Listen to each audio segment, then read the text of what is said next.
Y bueno, en obvio de tiempo vamos a iniciar con un collage de estudios en cuanto a lo que nos pareció importante, como por ejemplo este estudio del doctor Spadaccini y Hassan en un estudio multicéntrico en cuanto a esta variabilidad en la detección de adenomas en cuanto a un grupo control que lo representaba aquellos que utilizaban únicamente alta definición con luz blanca y aleatorizados en la colonoscopía con respecto a métodos mecánicos o métodos de endoscopía avanzada.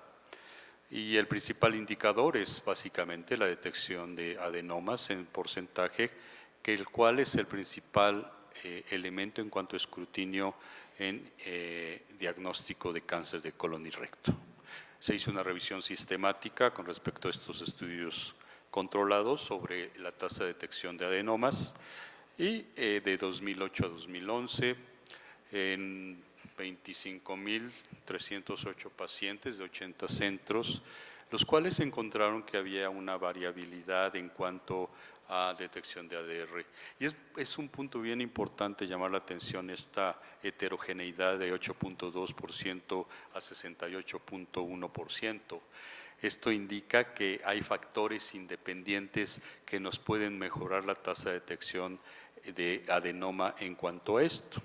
Lo único que se observó que realmente impactaba sobre la tasa de detección en este estudio de variabilidad era la prueba del FIT. Y esto hace que se requieran una mayor cantidad de estudios a futuro con elementos tanto mecánicos como de endoscopía avanzada para poder disminuir esta heterogeneidad que no solo se presenta en Estados Unidos, sino también en nuestro país. Este otro estudio con respecto a lo que ya se deriva del diagnóstico de cáncer de pólipos o de lesiones precursoras, y en los cuales la variabilidad también en cuanto al uso de asa fría versus asa caliente. En este estudio también de metaanálisis en el cual se estudiaron estos dos elementos y que sabemos que el principal método que nos va a prevenir el cáncer colorectal es con respecto a la polipectomía. Aún así, no nos ponemos de acuerdo los gastroenterólogos endoscopistas en cuál utilizar. Y hay debates, hay controversia, y con este metaanálisis que se revisó en Chicago, revisando PubMed, Embase, Scopus y Cochrane, en estos estudios clínicos de más de 4,000 pacientes, con esta liberación de 7,509 pólipos, se encontró que, por ejemplo, cuando se utiliza una polipectomía con asa caliente, se asocia con una mayor posibilidad de resección completa del pólipo cuando se compara con el asa fría. Mas, sin embargo, el asa fría nos corresponde un menor tiempo de polipectomía porque se utilizan menos accesorios que complementen el procedimiento. Con asa caliente se determinó también que había más molestias post-polipectomía en el paciente y por lo tanto los que nos dedicamos a esto tenemos que definir qué es lo más importante o cuál es el método de elección para los pacientes. En mi experiencia les podría decir que si deseo una resección completa en cuanto a amplitud de resección, prefiero el asa caliente. Y los estudios que se tienen que continuar van a ser con respecto con asa fría básicamente.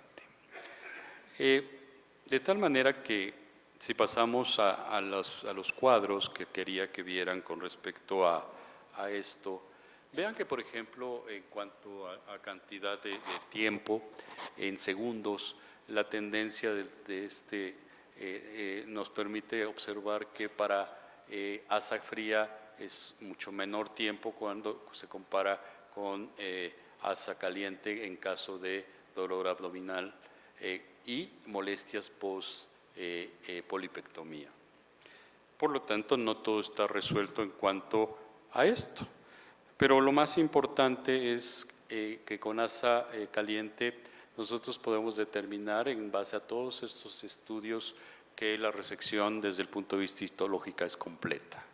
Esto nos crea ciertos paradigmas con respecto a cómo vamos a manejar estos pacientes y cómo vamos a enseñar los que nos dedicamos a esto las distintas técnicas de resección.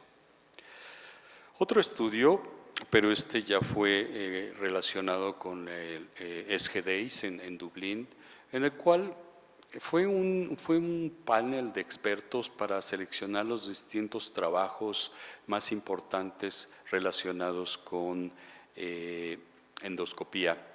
Este me llamó la atención porque el término relacionado con cáncer de colorectal post-colonoscopía realizado por el doctor Burr en Inglaterra es cualquier cáncer que se encuentra después de una colonoscopía que no se haya detectado inicialmente. Y es de llamar la atención que este cáncer post-colonoscopía tiene un porcentaje de un 6.5%, es un porcentaje nada despreciable, pero también hay variabilidad entre 3.2 a 2.8%. El hecho es que esta entidad existe y tenemos que poner atención en de qué manera los identificaron en cuanto a los episodios estadísticos, en cuanto a los registros de cáncer, y posteriormente a partir de los años de agosto de 2021 vieron en estas auditorías, en estas 126 unidades, un 17% de cánceres diagnosticados en un hospital diferente en el cual no se había hecho la colonoscopía índice, por llamarlo de alguna manera. Esto impacta importantemente porque ese 6.5 de cánceres no detectados no es un cáncer de intervalo, realmente es un cáncer que en una colonoscopía normal no se detectó. Esto, obvio, al ver que la mayoría están también en la parte de vigilancia y de escrutinio, nos indica que tenemos que ver que este 26% nos va relacionado con algunas de las características que encontraron aquí. Y el punto más importante es que el 70% de estas neoplasias podrían haber sido evitables. Se los dejo de tarea en cuanto al impacto que pueda tener estas evidencias en este estudio europeo.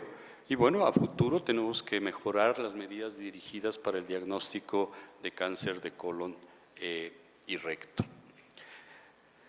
Otros resúmenes interesantes de SGDAIS fue estos resúmenes de colangiopancreatografía con respecto principalmente a la primera, un estudio realizado por el doctor español en cuanto a colangioscopía, y vamos a ver este trabajo en el cual el doctor Pérez Cuadrado Robles, hijo de nuestro querido amigo doctor Pérez Cuadrado, en el cual se utilizó una colangioscopía transhepática como un método simple de un operador único con respecto a patología biliopancreática, y que no había una información hasta este momento en cuanto a colangioscopía de uso único. Entonces, él decidió evaluar esta posibilidad de colangioscopía percutánea, sobre todo dirigido en éxito técnico del procedimiento. Hizo este estudio multicéntrico observacional en Francia y todos los pacientes eran sometidos a colangioscopía percutánea con respecto a tratamiento y de uso de cada centro. Los resultados principales, vean el éxito clínico sobre todo para litos en un 96.6%, con una sesión en media, en promedio, y que la mayoría de estos pacientes tuvieron un éxito técnico del 100% básicamente. Entonces, vamos a concluir en este estudio que la colangioscopía percutánea es un parámetro bien importante, es efectiva y es segura, y solamente faltaría a futuro definir las mejores indicaciones y estandarizar esto. Este otro estudio por el doctor Gustafsson de Suecia, en el cual la idea del uso de antibióticos profilácticos con la angioscopía, que cada vez es más frecuente. De hecho, en nuestro país, a pesar de que es un estudio costoso y demás, cada vez se utilizan esto, y la importancia y el uso de antibióticos profilácticos cuando se efectúa este procedimiento. El doctor Gustafsson hizo este estudio y era prevención de infecciones básicamente, que es uno de los componentes que se presentan en este procedimiento. Y vean que en cuanto a complicaciones infecciosas de un 3.5 a un 3.8% aún con antibiótico profiláctico, no había mucha diferencia en cuanto a la utilización o no, y por lo tanto se necesitan más estudios para determinar si realmente es importante el uso de estos antibióticos profilácticos. Este otro estudio que nos llamó la atención es la diseminación intraluminal de enfermedades malignas, sobre todo en cuanto a biopsias, ya sea en tumores, ya sea por biopsia o, como lo observamos aquí, es buscar estas células malignas residuales en biopsias de cáncer de colon y recto, después de disección endoscópica de la submucosa, y se estudiaron el canal de trabajo, pinza de biopsia o en el bisturí de disección, y al final en 13 disecciones, 26 colonoscopías diagnósticas, se mandaba este material hacia una citología, se lavaba el canal en forma de agitando la muestra, y lo que se encontró fue un 50% de células malignas en estos, digamos, accesorios de trabajo. Este trabajo impacta obviamente porque requiere una mayor característica y número de estudios para determinar si esta contaminación del canal del trabajo incide directamente sobre implantes neoplásicos.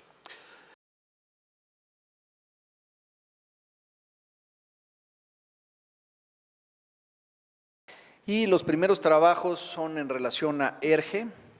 El primero es el uso de la manometría de alta resolución como un estudio para poder determinar falla o, en su caso, éxito de la funduplicatura, obviamente posterior al procedimiento. Sabemos que la funduplicatura es muy efectiva para el tratamiento del ERGE, sin embargo tiene fallas, y el rol de la manometría de alta resolución pues no está todavía bien definido. Entonces el objetivo de los autores fue analizar los parámetros de manometría de alta resolución que son de utilidad para ver si una funduplicatura está apretada o, en su caso, disfuncional.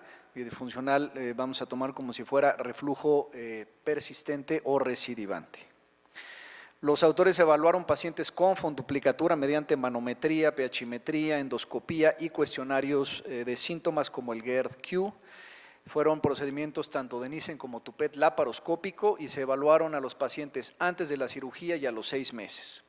Las fallas se dividieron en pacientes con disfagia o pacientes con una pHimetría anormal. Se incluyeron 123 pacientes con las 2 funduplicaturas mencionadas. Cuando un paciente tenía disfagia, era significativamente mayor el IRP. La presión en reposo, la longitud total del esfínter esofágico inferior y la longitud intraabdominal del esfínter esofágico inferior fueron significativamente menores en los pacientes que tenían una pHimetría patológica, o sea, parámetros que normalmente evaluamos en una manometría para ver si un esfínter está funcional. Si no están bien, quiere decir que muy probablemente esta funduplicatura no esté bien. La funduplicatura tipo Toupet con una pHimetría negativa, es decir, pacientes que no tenían reflujo nuevamente, tenía menor presión en reposo y menor IRP que el Nissen. Esto concuerda con los estudios que nos dicen que el Toupet produce menos disfagia y produce menos síntomas asociados a gas, porque el paciente puede eructar más fácilmente. Aquí podemos ver cómo la presión en reposo, la longitud total del esfínter y la longitud intraabdominal fueron significativamente diferentes entre pacientes con una funduplicatura funcional y una funduplicatura no funcional. Y desde el punto de vista de la evaluación de la unión esófago-gástrica y el hiato mediante manometría, la HM2 es cuando existe una funduplicatura herniada, es decir, hay dos zonas de presión, una de la funduplicatura, otra del hiato, y fue la causa que se encontró más frecuentemente para tener una funduplicatura disfuncional, es decir, una funduplicatura herniada en el hiato. Concluyen que la evaluación del neoesfínter posterior a una funduplicatura con manometría de alta resolución mejora su valoración y permite ayudar a distinguir entre un adecuado funcionamiento o una falla. Sin embargo, no nos permite prescindir, por ejemplo, de una pHimetría. El IRP elevado correlaciona con mayor disfagia, como era de esperarse, y la funduplicatura tipo Toupet se asocia a menor presión residual e IRP, teniendo pHimetría negativa, que esto correlaciona con menos disfagia y menos síntomas asociados a gas. La duración de la funduplicatura ha sido un tema debatido. Hay estudios que dicen que algunos procedimientos después de los 10 años empiezan a perder efectividad. Sin embargo, los estudios a largo plazo son muy escasos. Y estos autores hicieron un estudio en el cual evaluaron la efectividad de la funduplicatura con un seguimiento de por lo menos 20 años. Fue un estudio retrospectivo en una base de datos prospectiva con funduplicaturas entre el 92 y el 2001. Se les hizo endoscopía, manometría, esofagograma, pHimetría y cuestionario de síntomas, y el seguimiento fue de requisito de por lo menos 20 años. Los pacientes se dividieron en dos grupos: los que no tenían hernia hiatal o tenían una hernia hiatal directa pequeña, o los pacientes que sí tenían una hernia hiatal de por lo menos tipo 2, tipo 3 o tipo 4 desde el punto de vista de la clasificación de las hernias hiatales. Todas estas son paraesofágicas, la 2 es la paraesofágica pura, la 3 la mixta y la 4 cuando hay otro órgano además del estómago herniada al tórax. Como vemos en la columna izquierda están los pacientes que tenían reflujo sin hernia o con una hernia muy pequeña, y del lado derecho son los que tenían los tres tipos de hernias que mencionamos, y vemos que en los grupos de hernias eran pacientes de mayor edad, principalmente mujeres, y que, como vemos hasta abajo, pues sí había una diferencia significativa también en los tipos de hernia, 2, 3, principalmente en los pacientes con hernia hiatal. Se incluyeron 137 pacientes con funduplicatura, con una media de seguimiento de 22 años.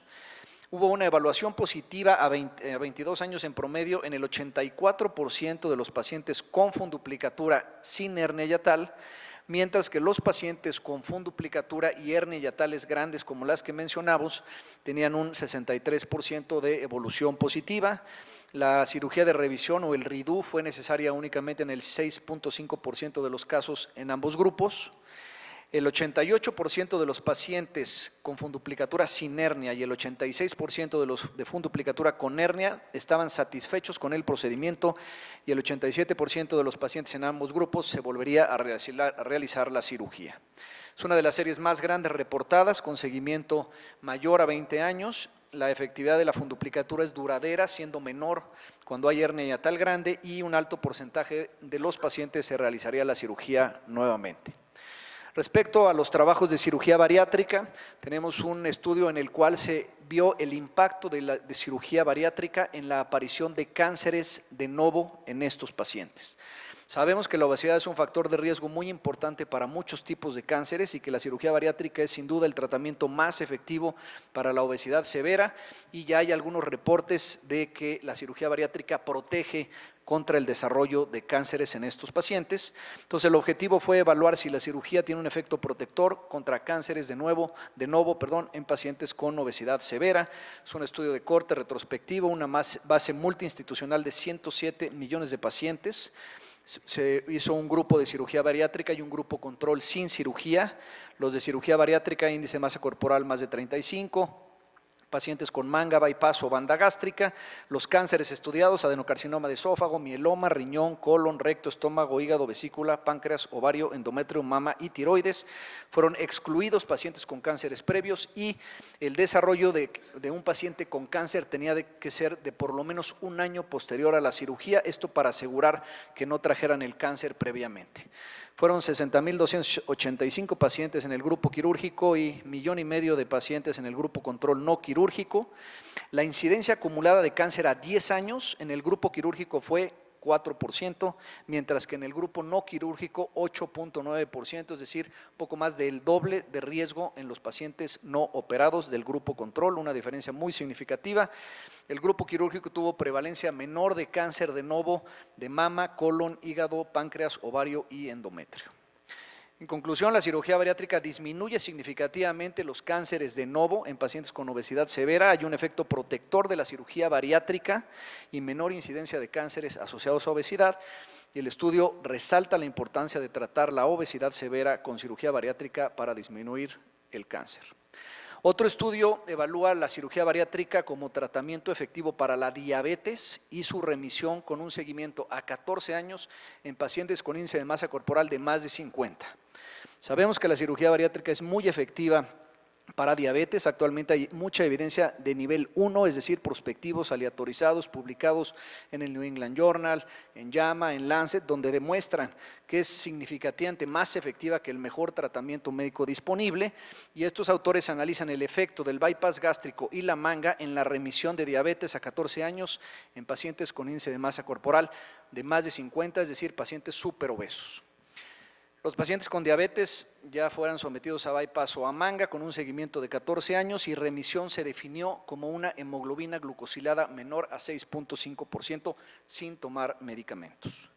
Fueron 329 pacientes con diabetes y cirugía, su índice de masa corporal promedio 56, 63% bypass, 37% manga, remisión completa a 14 años de 54% de los pacientes, esto es hemoglobina glucosilada normal sin medicamentos, diferencia muy significativa en varios factores que vamos a ver ahorita, y los factores predictores de remisión fueron duración de la diabetes y número de medicamentos tomados por el paciente antes de la cirugía.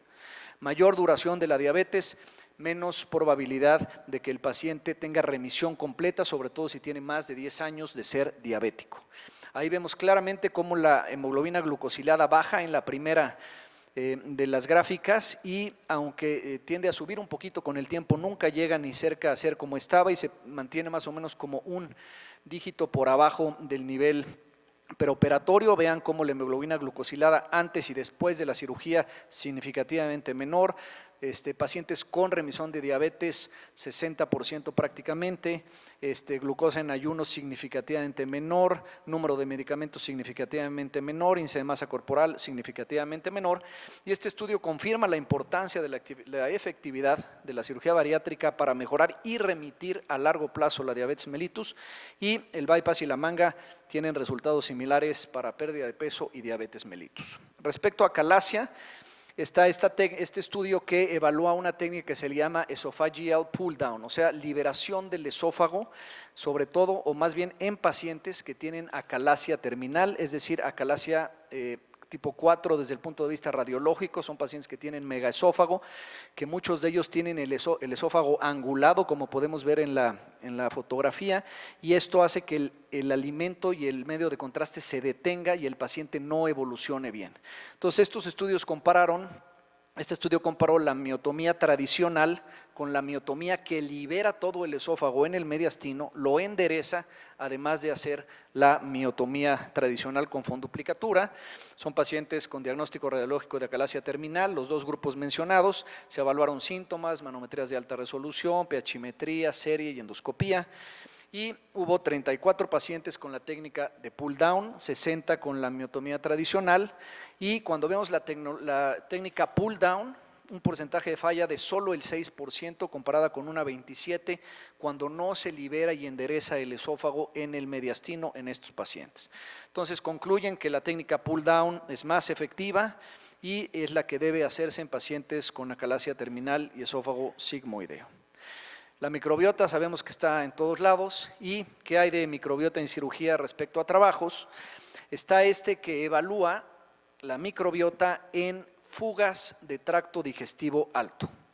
Las fugas, pues sabemos que son un problema muy serio, devastadores. Hay estudios en animales que demuestran cambios en la microbiota después de lesiones del tracto gastrointestinal y se ha sugerido que la causa de las fugas pudiera ser influenciada directamente por la microbiota que está presente en el momento que se realiza el procedimiento.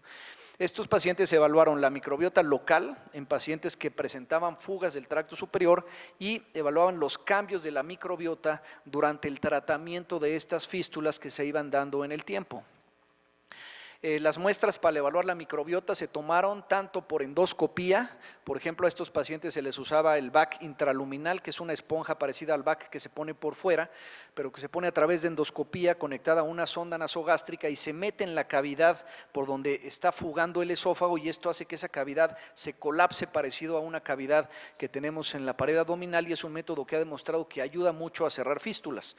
También si al paciente se le operaba por otra causa, se tomaban muestras. En el análisis de la microbiota se hizo mediante secuenciación utilizando el protocolo Nexterra. Se incluyeron 196 muestras de 16 pacientes con fuga y vieron que los firmicutes eran consistentemente el grupo más abundante de bacterias presente en el momento de la fuga, que para pacientes que requirieron múltiples intervenciones, la composición fue cambiando en el transcurso del tratamiento. Inicialmente firmicutes y actinobacterias fueron más frecuentes, pero al fin del tratamiento los firmicutes fueron dominantes, pero los bacteroidetes y proctobacterias aumentaron y las actinobacterias disminuyeron. Notablemente hubo una reducción en el radio de firmicutes y bacteroidetes hacia el final del tratamiento y ellos concluyen que el radio de firmicutes bacteroidetes de la microbiota cambia a lo largo del tratamiento de las fugas y parece ser importante para la cicatrización. La presencia de proctobacterias parece ser un indicador de pronóstico negativo para la cicatrización y las terapias endoscópicas tienen un impacto en la microbiota y su desarrollo durante el tratamiento. Muchas gracias.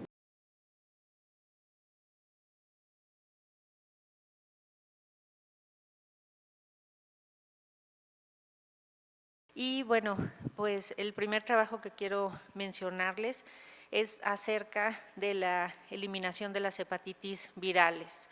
Como todos sabemos, los objetivos de la Organización Mundial de la Salud de eliminar las hepatitis virales hasta el 2030 y que esto deberíamos de hacerlo todos. Este trabajo se revisó realmente hasta dónde vamos en cuanto a la eliminación desde el 2015 al 2021.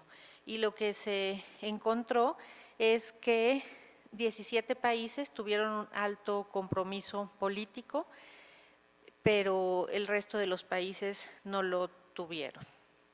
11 países se encontraron en camino de lograr los objetivos absolutos o relativos para el virus de hepatitis C. Sin embargo, no hay países en lograr todos los objetivos de la hepatitis B para el 2030. Más de 80 países se encontraron en camino de lograr la reducción de la prevalencia del antígeno de superficie de la hepatitis B y en menos de 1% en la población infantil. Entonces, definitivamente esto nos habla que no solamente se necesita en los países tener un tratamiento efectivo para la hepatitis C en este caso, sino que se necesita trabajar con un alto compromiso, se debe de fortalecer el trabajo, el compromiso y el financiamiento de programas de eliminación y ampliar la detección y el tratamiento tanto de hepatitis B como de hepatitis C. ¿Qué es lo que pasa con el virus de la hepatitis C y la reinfección después de un tratamiento exitoso? Sabemos que más de 95% de las personas tienen una respuesta viral sostenida después del tratamiento. Y aquí se vio la tasa de reinfección ya en pacientes con respuesta viral sostenida y que tuvieron una carga viral positiva después de 6 años de haber tenido ya negativización. Y sobre todo se estudiaron personas que no habían tenido que no habían usado sustancias intravenosas o bien inhaladas, aquellas personas que habían tenido uso de sustancias psicoactivas en los últimos 3 años y aquellas que habían tenido uso de sustancias en más de 3 años. Y lo que se encontró es que de 8,423 personas que habían logrado respuesta viral sostenida, el 20% tuvieron un uso de sustancias intravenosas, el 17% sustancias intravenosas en el pasado, y las tasas de reinfección definitivamente fueron más altas entre los usuarios de sustancias de uso reciente, 4,39 por 100 años persona, los de la infección y uso de sustancias pasadas en 1,04 y las personas que no usaron sustancias en 0,54. Definitivamente la reinfección fue mayor en aquellas personas que utilizaron sustancias. ¿Qué pasa con la elasticidad hepática en la medida por elastografía de transición? Si sirve o no para predecir eventos clínicos en pacientes con enfermedad de hígado graso no alcohólico. Un estudio multicéntrico de 995 casos con biopsia. Y se les realizó biopsia, se les realizó elastografía de transición, se les hizo seguimiento y lo que encontraron es que como un punto de corte de más de 10 kilopascales fue un factor independiente que contribuyó al desarrollo de carcinoma hepatocelular y falla hepática, pero no a la enfermedad cardiovascular ni la mortalidad por cualquier causa. De tal manera que la elastografía de transición es útil para estratificar el riesgo de eventos relacionados al hígado en pacientes con hígado graso. También un trabajo que se presentó es acerca de la tasa de progresión de la fibrosis en pacientes diabéticos contra no diabéticos con enfermedad de hígado graso comprobada mediante biopsia. Fue un estudio multicéntrico prospectivo en donde se incluyeron 447 pacientes, se les separó en los diabéticos y en los no diabéticos y la tasa anual de progresión de la fibrosis fue significativamente mayor en los diabéticos en comparación con los no diabéticos, 0,17 estadios año versus 0,13 estadios año con una P significativa de 0,02. La tasa de regresión de fibrosis entre ambos fue similar, de tal manera que los pacientes diabéticos con hígado graso definitivamente requieren de llevar un seguimiento pues mucho más de cerca. ¿Qué pasa con el tratamiento pretrasplante con terlipresina cuando los pacientes presentan síndrome hepatorrenal? Si esto nos ayuda a reducir la necesidad de terapia de reemplazo renal, tanto antes como después del trasplante. Fue un análisis de seguimiento de 12 meses del ensayo CONFIRM. El ensayo CONFIRM pues, es un estudio fase 3, un estudio el más grande realizado, aleatorizado y controlado con placebo sobre el uso de la terlipresina. Y lo que se encontró del uso de la terlipresina en comparación con el placebo fue que el uso de terlipresina tuvo una menor incidencia de terapia de reemplazo renal antes del trasplante y 12 meses después del trasplante en pacientes con síndrome hepatorrenal con lesión renal aguda aquí A. La terlipresina entonces sí redujo la incidencia de la terapia de reemplazo renal, tanto pretrasplante como posttrasplante en pacientes que presentaron síndrome hepatorrenal aquí A. ¿Qué características clínicas se han asociado con la supervivencia después del trasplante hepático en pacientes trasplantados de más de 70 años? Se examinaron las covariables clínicas asociadas a mortalidad posttrasplante en adultos mayores y se encontró que los adultos mayores tuvieron una peor supervivencia posttrasplante que los adultos jóvenes. Un año, 88% en las personas adultas mayores contra 92% en los jóvenes, y 3 años 77 contra 86%. Y lo que se encontró que contribuyó a esta peor supervivencia fue definitivamente el estado funcional del paciente mayor y si requirió diálisis pretrasplante, de tal manera que el estado funcional deficiente y la necesidad de diálisis al momento del trasplante identifican mayor riesgo en los adultos mayores. La recaída después de un trasplante temprano en paciente con hepatitis grave relacionada al alcohol, una revisión sistemática y metaanálisis. Se ha discutido mucho en qué momento se deben de trasplantar estos pacientes que tienen una hepatitis aguda grave por alcohol, y aquí lo que se revisó es si había una diferencia entre aquellos que se trasplantaban 225 más menos 44 días después de haber tenido una abstinencia en esos días, en comparación con los que tuvieron una abstinencia con 550 más menos 12 días, o sea, 6 meses a tener abstinencia, año y medio. Y lo que se encontró es que el trasplante hepático temprano a los 6 meses en pacientes con una hepatitis aguda grave por alcohol no se asoció con mayor riesgo de recaída después del trasplante hepático en comparación con pacientes con un periodo prolongado de abstinencia. También otro trabajo importante que se presentó es el uso de estatinas si se asocia con una reducción en la mortalidad a corto plazo relacionada con la falla hepática aguda sobrecrónica. Y entonces se determinó la asociación entre la exposición a estatinas y la mortalidad a corto plazo en pacientes con ACLF de grado alto. Fue una corte del 2008 a 2018 de pacientes con ACLF grado 2-3, según los criterios de la Asociación Europea para el Estudio del Hígado, y se dividieron en 2 grupos: los que tuvieron una exposición continua de estatinas de 10 a 40 miligramos, de 80 miligramos y de 160 miligramos, y los que no tuvieron exposición a estatinas, y se crearon modelos de regresión logística multivariable para determinar la asociación entre la exposición de estatinas y mortalidad a 28 y 90 días. 11.731 pacientes se incluyeron, 26% con estatinas. Las estatinas redujeron la mortalidad a los 28 días en un 13% y en 18% a los 90 días, y se vio que el aumento de dosis se asoció con una menor probabilidad de mortalidad a los 90 días.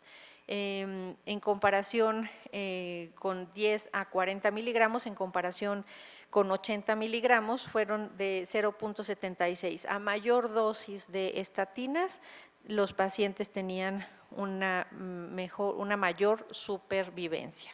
La exposición de estatinas se asoció con una reducción de mortalidad a los 28 y 90 días en pacientes con ACLF de grado alto. Y finalmente quiero mencionar este trabajo y un simposio que se presentó acerca de la actualización de la nomenclatura de NAFLD, que fue un trabajo que se ha llevado a cabo por 2 años y medio, en donde se evaluó si se debería de cambiar o no NAFLD y NASH, que ha sido la nomenclatura por muchos años. Para esto se utilizó el proceso Delphi y se votó anónimamente para las preguntas que se enviaron acerca de este proceso. Se tuvieron 264 participantes. Estos participantes fueron de la Asociación Americana para el Estudio del Hígado, de la Asociación Europea para el Estudio del Hígado y de la Asociación Latinoamericana para el Estudio del Hígado. Asimismo, se invitó a otras asociaciones regionales y nacionales. También se invitó a asociaciones en defensa del paciente, registrándose en total 56 países. Los resultados fueron que 74% consideró que NAFLD y NASH eran lo suficientemente defectuosos para considerar el cambio de nombre, que los términos no alcohólico y gordo fueron considerados estigmatizantes en 61 y 66%, y el 89% de los participantes prefirieron una nomenclatura que describa la causa subyacente de la enfermedad. Por lo tanto, quedó este esquema que aquí presento, que es muy importante, ya que además de que se enfoca en una característica afirmativa y no estigmatizante, permite una mejor caracterización de la enfermedad. Y aquí podemos ver que en la parte superior quedó como una enfermedad hepática esteatóxica que se divide en 5 brazos y nos permitirá pensar las posibles etiologías de esta enfermedad hepática esteatóxica, siendo la primera la esteatosis hepática metabólica la más frecuente, cuyo acrónimo quedó como MASLD, esteatohepatitis metabólica, cuyo acrónimo quedó como MASH, y posteriormente se tomó en cuenta también la combinación de esteatosis hepática metabólica más esteatosis hepática por alcohol, dependiendo la cantidad de gramos de ingesta. Como tercer brazo tenemos la enfermedad hepática relacionada al alcohol. Posteriormente se tomaron en cuenta algunas otras etiologías que pueden llevar también a presentar esteatosis hepática, como el inducido por medicamentos, enfermedades monogenéticas y el misceláneo, para finalmente tomar en cuenta también la esteatosis hepática criptogénica, de la que también seguramente estaremos encontrando casos.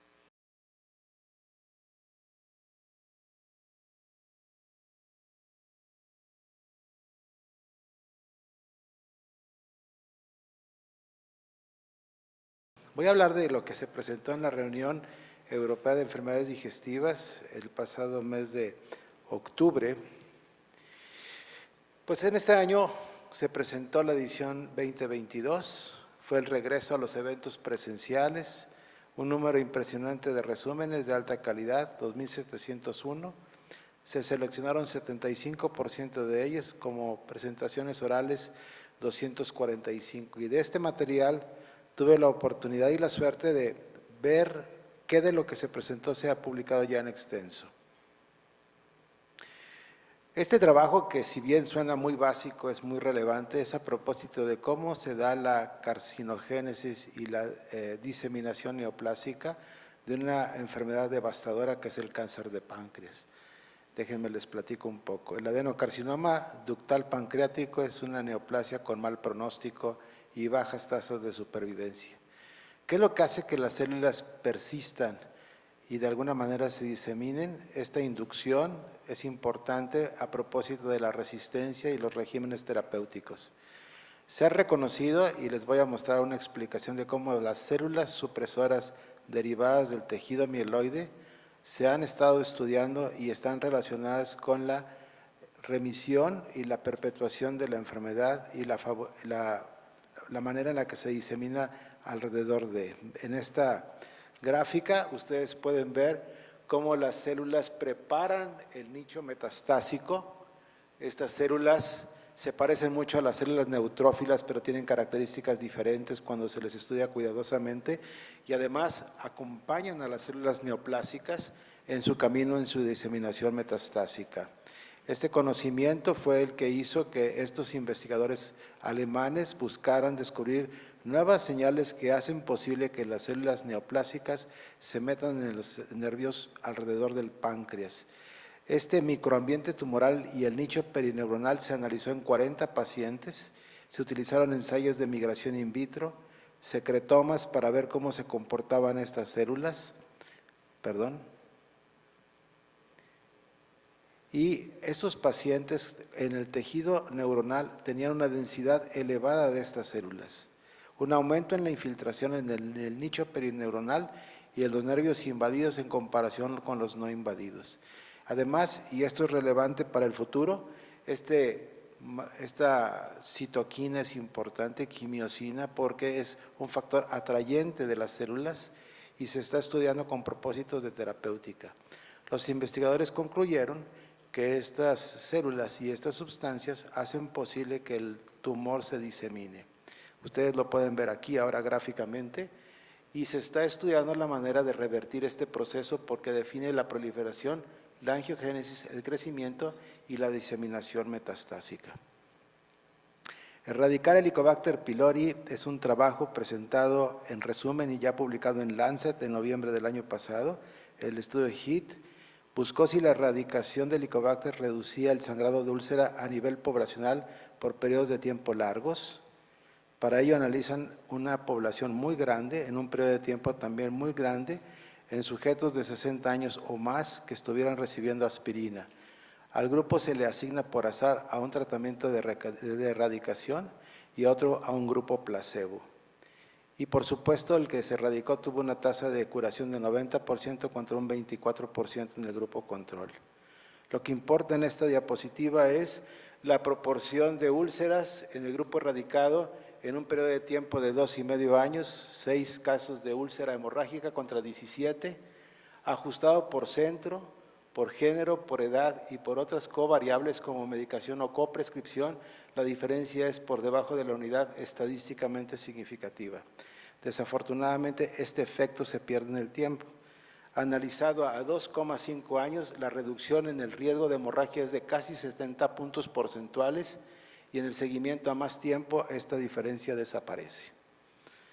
Erradicar entonces el Helicobacter pylori podría tener razones sólidas como tratamiento en países con alta prevalencia con persistencia de Helicobacter. Recordemos que es un fenómeno también de tipo cohorte y sujetos de 60 años o más como yo, tengo mayor prevalencia de Helicobacter y podría ser un candidato a tratamiento previo al inicio de terapia con aspirina. Este argumento de probar y tratar en prescripción es probablemente en un periodo de tiempo corto y no en el largo plazo. Y se puede concluir que la erradicación reduce el riesgo específico de sangrado en un periodo de 2 a 3 años. ¿Qué del tratamiento para la enfermedad inflamatoria? El trabajo ya publicado en Lancet en junio de este año pasado es a propósito de un nuevo medicamento que se llama upadacitinib. Inhibe la Janus quinasa, se comparó contra placebo, porque los estudios iniciales, el estudio de Achieve, Induction y Accomplish demostraron que funcionaba. Los que funcionaron con 45 miligramos de lo que ahora se llaman pequeñas moléculas, para quien preguntaba en la sesión anterior, ofrece una ventaja terapéutica de comodidad de uso y rapidez de acción. Y aquellos que respondieron entraron en un tratamiento a largo plazo. A la semana 52 se ve la proporción de pacientes que lograron remisión de un 40 y un 53% contra un 10% en el grupo placebo. Y entonces los pacientes que reciben ese tratamiento tienen una mayor probabilidad de mantenerse libres de enfermedad, en remisión clínica endoscópica e incluso mejoría histológica. Ustedes preguntaban de qué ventajas tiene este tipo de tratamientos nuevos. El score de frecuencia de evacuaciones en la parte superior, en un periodo de 14 días, una diferencia significativa es tiempo de respuesta. Y el score de sangrado, expresado en un periodo de 14 días, a favor del tratamiento activo. Si vemos la proporción de respuesta contra placebo, aquí está el grupo que recibió 30 miligramos de una sola tableta al día. Esto es lo nuevo, habría que ver si comparamos contra otras drogas. Se acaba de publicar este artículo que compara en la parte superior izquierda el upadacitinib contra todas las demás moléculas que estamos utilizando, como infliximab, adalimumab, golimumab, ustekinumab, vedolizumab, todos a favor de esta molécula en relación a la respuesta en la semana 2, tiempo de respuesta, y en la semana 6 también a favor del tratamiento activo, y en el extremo inferior el placebo. Entonces, el siguiente tema que abordo, ya publicado también en mayo de este año, es ¿acaso lo que comemos define la respuesta con las drogas que bloquean el punto de control inmune? Este trabajo es un trabajo que se ha venido discutiendo porque el tratamiento para diferentes cánceres que a nosotros nos ocupan, como el cáncer de colon, el cáncer de estómago, que se van a tratar con estas drogas, y particularmente el melanoma, se ven influenciados por el tipo de dieta. El microbioma intestinal parece ser que define la respuesta a estos nuevos medicamentos. Se ha propuesto que cambie el microbioma y eso favorece la respuesta a estas drogas, y también el estudio de este grupo de investigadores americanos fue si la dieta habitual modifica la respuesta y la toxicidad, y esto fue lo que buscaron. Estas drogas lo que hacen básicamente es modificar la comunicación que tiene la célula neoplásica con la célula del sistema inmune. Impedir esto con estos medicamentos permite que la célula destruya la célula tumoral. Bueno, ellos analizan la respuesta global, expresada como probabilidad de respuesta en esta gráfica, más alto es mejor, y lo contrastan con un score de memoria respecto a la dieta que llevaban. Los que más se apegaban a la dieta mediterránea tenían una respuesta cercana al 70%, y los que llevaban una dieta más occidental, una respuesta del 40% en pacientes con melanoma. Lo que comemos define la respuesta a estas drogas. Estos autores entonces concluyen que los alimentos que identifican asociados con respuesta positiva fue el consumo de pescado, nueces, granos integrales, verduras y frutas, que la toxicidad correlacionó con el consumo de granos enteros y legumbres en el sentido negativo. O sea, si tú estás enfermo y te van a dar estas drogas, hazte vegetariano. Y si sigues como regiomontano comiendo unos trozos de carne generosos, te va a ir mal. Eso es lo que dice este trabajo. Y la respuesta sugiere que busquemos la dieta mediterránea toda vez que cada vez se conoce más que estos grasas monoinsaturadas, polifenoles y fibra tienen un propósito inmunomodulador. ¿Qué de antibióticos para la colangitis esclerosante? Y se preguntó hace un momento esto. ¿De qué se queja el paciente? De prurito. Esta es una enfermedad terrible y se ha discutido si los antibióticos podrían tener un efecto benéfico a propósito del prurito. Este es un estudio prospectivo en pacientes adultos asignados por azar a placebo o a vancomicina 250 miligramos 3 veces al día contra el tratamiento estándar. El tratamiento estándar es el ácido ursodeoxicólico, 300 miligramos 3 veces al día. La enfermedad, para quien preguntó por qué se presenta la enfermedad, muchachos, la disbiosis y el intestino poroso definen y se busca a través de terapias dirigidas hacia la enfermedad inflamatoria, antibióticos e incluso trasplante, modificar una cadena de eventos donde se activa el sistema inmune, donde hay un proceso intrahepático con colestasis y definen la proliferación que ustedes y yo hemos visto en el famoso árbol de invierno cuando vemos la radiografía. ¿De dónde vienen estos conocimientos? Este trabajo japonés demostró que la colangitis esclerosante primaria, siendo una enfermedad inflamatoria, va de la mano de la enfermedad inflamatoria intestinal, que hay una disfunción de la barrera epitelial y que esto define la patogenia de la enfermedad. Y estos investigadores tomaron el material, cultivaron y demostraron que Klebsiella ejerce un fenómeno de hacer poroso el intestino. El enterocito se hace poroso y permite la translocación bacteriana. Y estos autores entonces definen la respuesta usando una escala visual análoga y una puntuación de prurito en una escala de 5 dimensiones. 54 pacientes, la mitad a tratamiento activo y la mitad a tratamiento control. No hubo efectos adversos y esto fue lo que se obtuvo. Una reducción en el grupo de vancomicina de 4 contra 7 y de prurito de 12 contra 17, ambas estadísticamente significativas.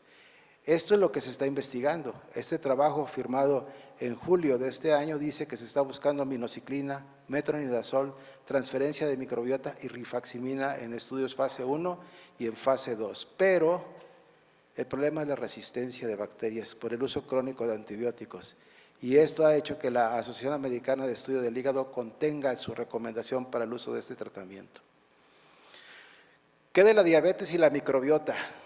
Pues sí, parece ser que el intestino va a ser importante para todas las especialidades. Los diabéticos tipo 1 tienen un proceso inflamatorio, tienen permeable el intestino, sufren de endotoxemia, se afecta la función de las células B y desarrollan resistencia a la insulina. Este trabajo holandés incluyó 239 pacientes con diabetes y 2.937 controles. Se observó cambios en la composición bacteriana en taxones, también se enriquecieron 37 y se depletaron 43. Si ustedes ven estas gráficas, se muestra la diversidad de Shannon en el grupo de pacientes diabéticos en azul y el control. Se ve también la diversidad en géneros y el patrón de las vías metabólicas distintos en los dos grupos. Se muestran las características que se asociaron con la enfermedad, como la enfermedad microvascular en la parte superior, el nivel de hemoglobina glucosilada, el accidente vascular cerebral, la neuropatía en relación a los cambios en la microbiota. Y desafortunadamente, son muchos los datos, es que parece ser que la microbiota define el riesgo de complicaciones vasculares, particularmente clostridiales y clostridio. Entonces, el padecimiento diabético es una enfermedad con un alto componente digestivo. Los autores concluyen que entonces estas diferencias entre controles y sanos parecen tener que ver con el control glucémico y que la composición de la microbiota define las complicaciones micro y macrovasculares, nefropatía diabética, independientemente de género, edad, masa corporal y el uso de IVPs y el tabaquismo. Y en el último trabajo que les voy a presentar, que ya está publicado en la revista de Gastroenterología Americana, es ¿y qué pasa con el COVID y los síntomas gastrointestinales 12 meses después? Y si para este trabajo tomaron en cuenta pacientes infectados y controles vistos en un periodo de 1, 6 y 12 meses. Lo que les llama la atención a estos autores es la frecuencia de síntomas proximales, náusea en aquellos que se infectaron por COVID con respecto a los que no tanto para el dolor de hambre, la pirosis, el eructo y la regurgitación ácida. ¿Qué de los síntomas digestivos bajos? Básicamente diarrea, mucho más frecuente, y evacuaciones blandas en el grupo que tuvo infección por COVID en el largo plazo. Incluso desarrollaron un homograma. Ser dama, tener fiebre, padecer jaqueca, tener anosmia, tener escurrimiento nasal, aminotransferasas o ingesta de antibióticos, permite construir este nomograma con el cual ustedes pueden predecir qué paciente va a tener o no enfermedad después de. Concluyo en esta diapositiva. Hemos entendido un poco mejor la patogenia del cáncer del páncreas. Hemos aprendido que hay cierta importancia erradicar el Helicobacter con el uso de aspirina, que hay fármacos nuevos, rápidos y eficientes para tratar la colitis ulcerativa, que la dieta y la microbiota tienen un efecto en la quimioterapia, en la colestasis y en las complicaciones de la diabetes. Cada vez hay más información al respecto y el impacto de las secuelas digestivas del COVID. Muchas gracias.